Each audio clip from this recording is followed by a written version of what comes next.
I started dog walking full time, so I needed something to eat while I'm chasing these dogs around and driving in my car. I'm gonna make a cucumber caprese salad. We're gonna start with some cucumber, red onion, grape tomatoes, mozzarella balls. You are going to chop everything, throw it in a dish you can shake around. I used fresh basil from my garden. I don't mean to toot my own horn, but toot toot. You can use dried basil, but fresh basil tastes better and smells good. Also gonna add garlic powder because I put garlic on everything. You can use minced garlic if you want to. And then I added some Italian seasoning. Thank you, Dollar Store.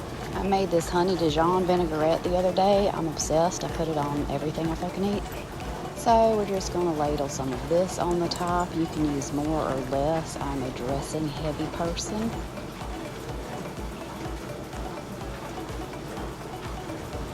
And this is what it looks like with all the yummy herbs and dressing on top. You're gonna put a lid on it and shake that bitch.